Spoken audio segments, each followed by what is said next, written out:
My name is Nathan Spring. Moving forward on me. I'm the commander of the International Space Police Force, Return fire. better known as the Star Cops. I hate Star Cops! This is my colleague, Inspector Colin Davis. Evening. I'm gonna wring your scrawny neck. Inspector Pal Kenzie. G'day. Oh, I could kiss you, Kenzie. No change there.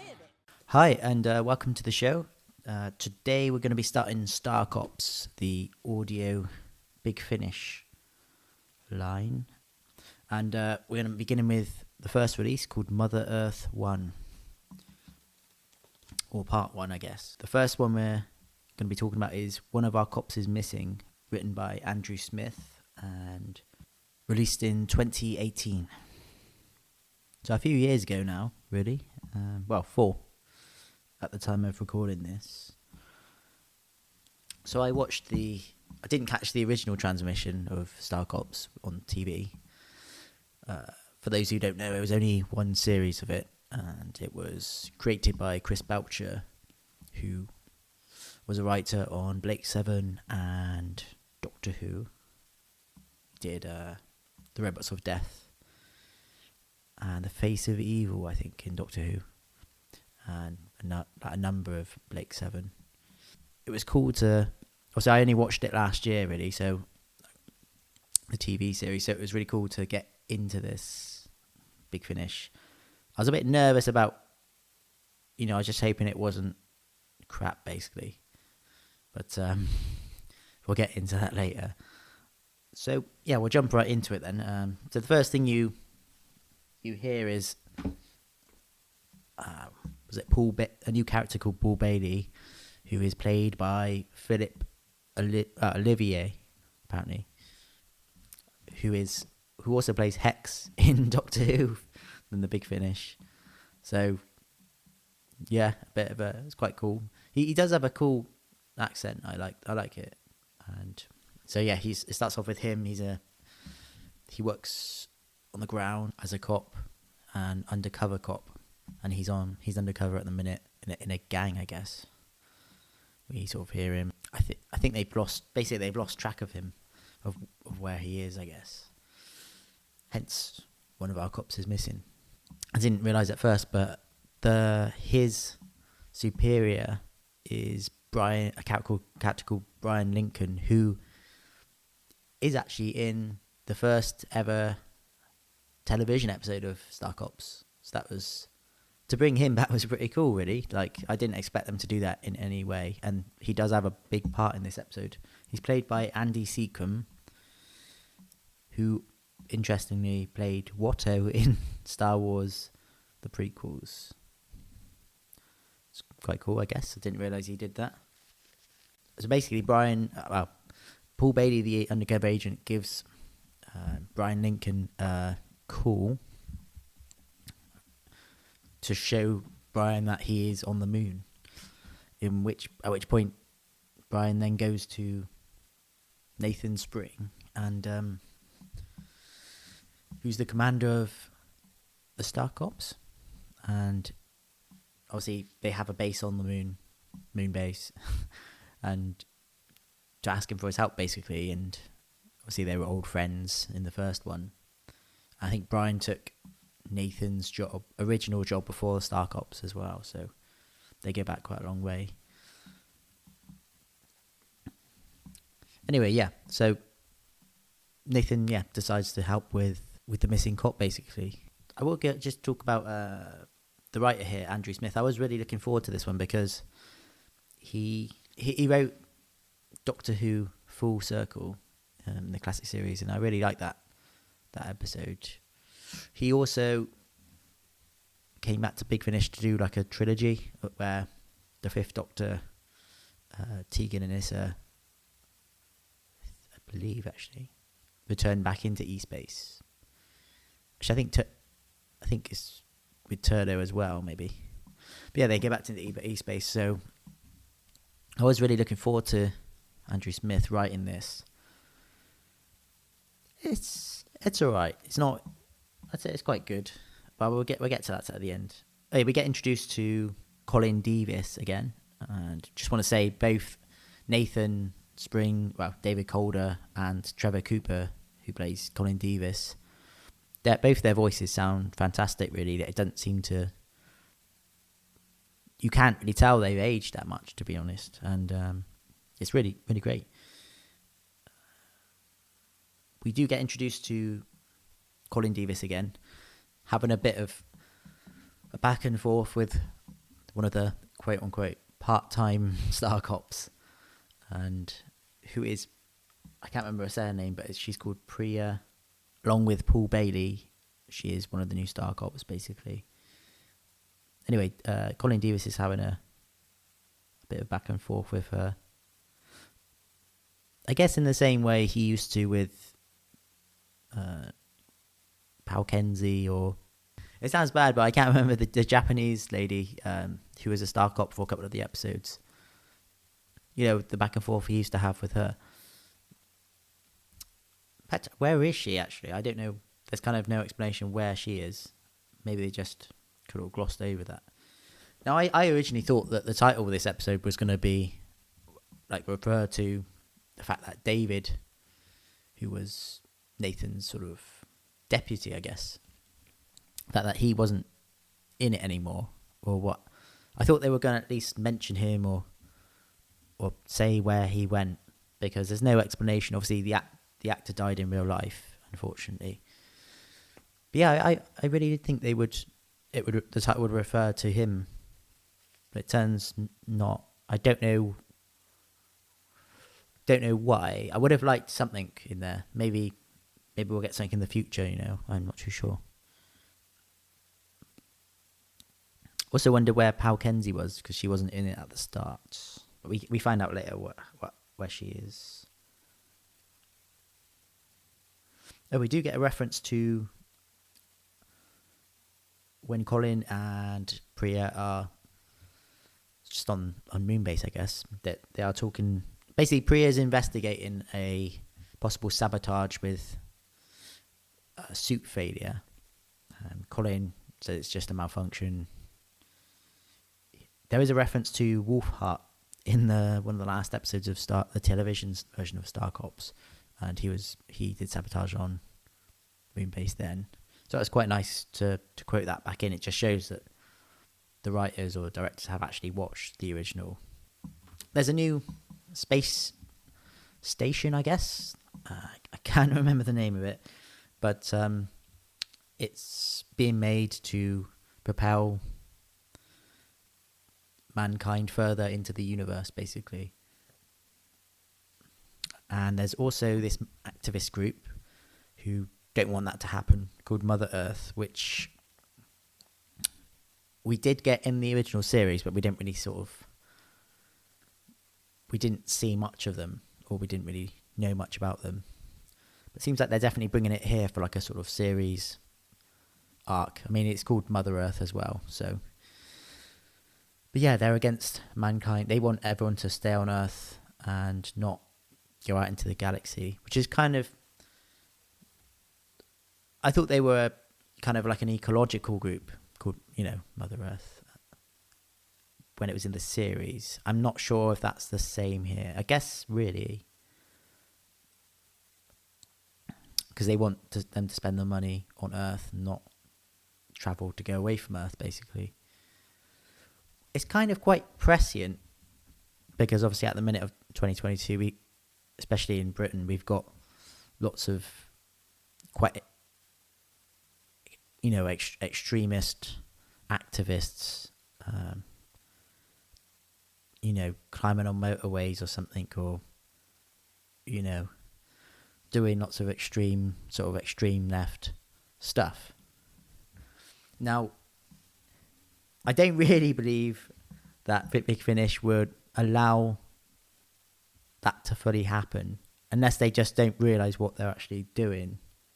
I mean, I suppose they can't, if the writer wants to go with this group because it is from the original series, then that's cool. But I've got a feeling that they're going to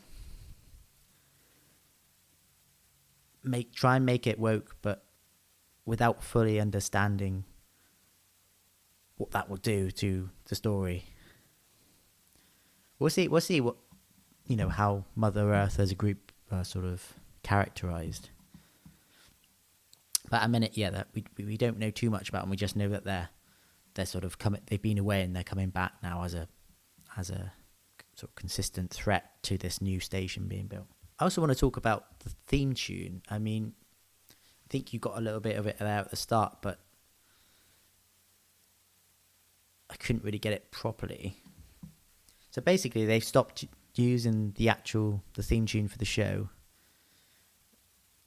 which was written by Justin Hayward and produced by famous producer, produced David Bowie. I can't remember his name, but anyway, yeah, they've swapped that out for this other new theme, which should be. I was a bit, I thought maybe they couldn't afford to use it, or maybe they'll bring it back at some point. But this new theme, it's growing on me a little bit, but it sounds like a cross between an advert for Disneyland and Sherlock, basically. Probably more Disneyland than... It has nothing, apart from the last sort of section of it, which has a little bit retro sci-fi theme feel to it. Apart from that, it just sounds like it's a Disneyland advert. I don't know why they just couldn't have got the original theme, to be honest. It would have been better, I think. Anyway, Nathan goes to investigate with Brian on Moonbase. They find some containers, which they think is like a test run for this gang for delivering drugs to the moon. They've traced it to Malmo in Sweden. This container. So they head off to Sweden, just like that, and investigate the spaceport, I believe. Not before Nathan gives Pal Kenzie a call and asks, because apparently she spent a bit of time in Malmo spaceport, so he's given her a call to ask for any tips or any intel he can get on it. At this point, she reveals that she's engaged to another, I think, ground detective, which I guess maybe the reason she left originally, I don't know. But yeah, she gives him the intel. They go and investigate. Nathan's bringing Brian. They don't find anything. But then when they're driving home afterwards, they get driven off the road by this gang who captures them, I suppose, and starts interrogating them. And we see Paul Bailey, the missing agent, is in this gang, obviously, because he's undercover still. But he actually beats up Brian to show that he's undercover still. I know he goes a bit too far with it. I don't know why he does that. Maybe they were trying to show that he's unpredictable, but I didn't really get that. I don't think he should have done that because it was a bit uncomfortable. And then him and Paul Bailey and Nathan have a bit of a chat together. It's weird. Paul seems as if he's sort of, I can't remember the word, but gone native, but has, I think gone native is the expression. He's willing to kill Nathan in order to keep his cover,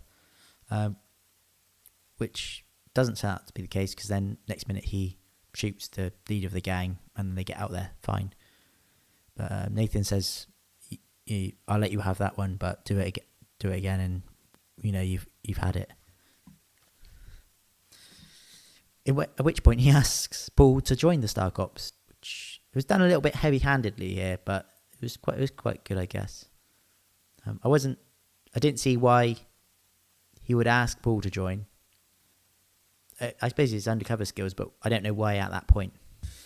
Anyway, so Priya has been investigating spacesuit error with Colin Davis. It did turn out to be sabotage, I believe. I think the reason, listening to the special features, the reason why Pal Kenzie isn't really in this is because the actor couldn't physically get to to come and record. I think she was. Guess she was living in Australia again, but she couldn't actually get to the UK to do it, so I think they did a bit of recording online, like virtually. So she only appears in it a little bit, but she will be back in for the second series of it. Paul Bailey ends up joining up with the rest at Moonbase and introduced to everyone. We also meet new Moonbase coordinator Sheila Moss, who I guess is replacing Alexander. Again, we don't get any information as to why Alexander isn't there, or any mention of him, or anything like that, which is a bit strange. So him and David just haven't been mentioned at all. We did get a scene with Box earlier, which I thought, it's really nice to hear that again. I know it's just David Calder, boxified, but yeah, it's cool. It's like Star Cops' version of K9, really, I suppose. But yeah, it was really nice to hear that. We meet Sheila Moss, who I not really it's kind of a nothing character so far. But she gives a promotion to. I think she promotes someone to Nathan's deputy, which I don't know why she has the power to do that, because it's coordinator, but But I didn't know. I didn't think that she had much jurisdiction over promoting people in the Star Cops. Don't think that was, But anyway, she promotes Priya to Nathan's deputy, which is what David, the rank that David used to hold, I guess. And at which point Colin Davis says, "This is bullshit. I sweat my balls off for the Star Cops." To be fair,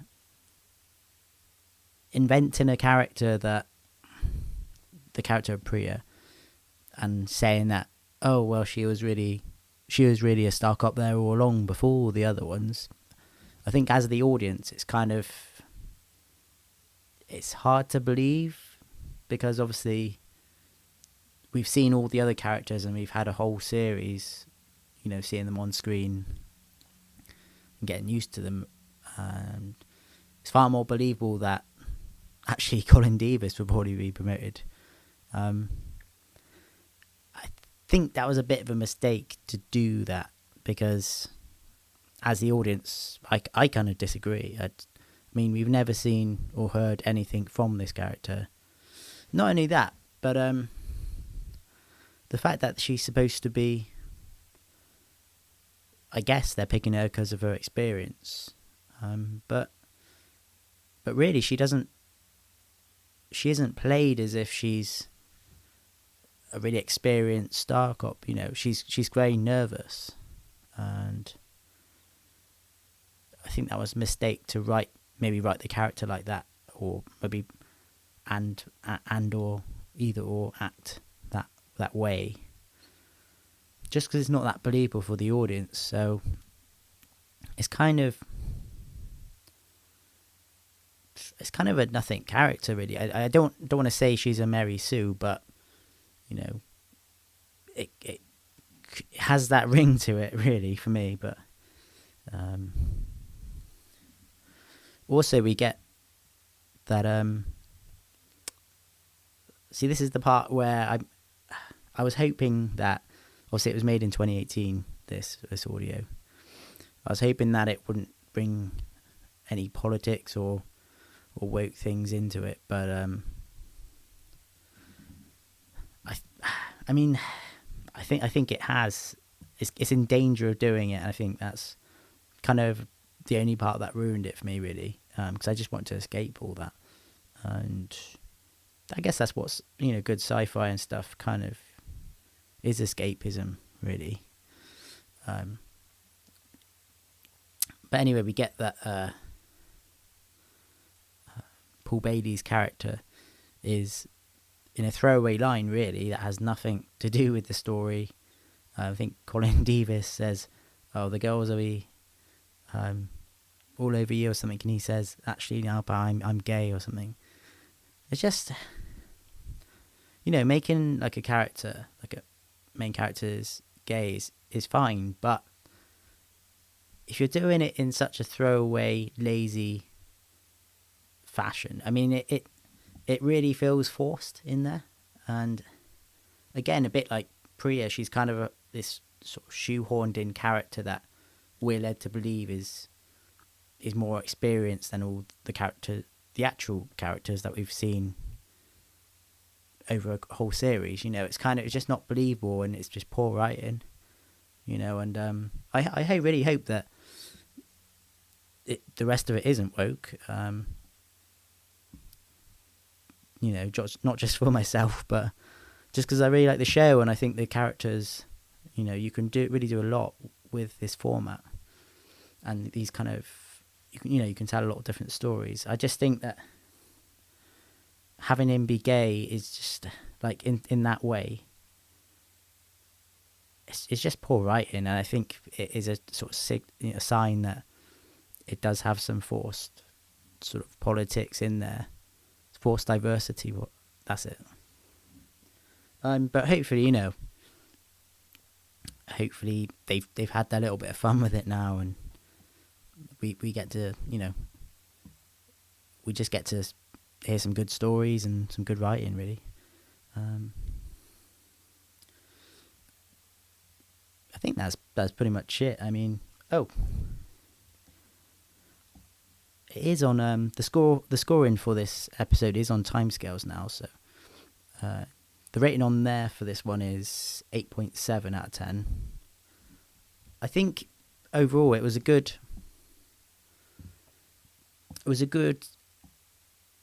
way to start it off again, just because it was kind of in a way like a pilot for the show, but it had a balance to it where there were things for people who had watched the original, like sort of references to like Wolfheart doing the sabotage, and Brian Lincoln coming back. I mean, in a way, it was kind of a bit of a parallel to the first, because obviously he's in the first episode of Star Cops and we don't really see him again. And he's also in the first audio of Star Cops again. So it was a nice little parallel, and they brought a few things back, and they, as well as sort of bringing it forward, which I think is a good way to open.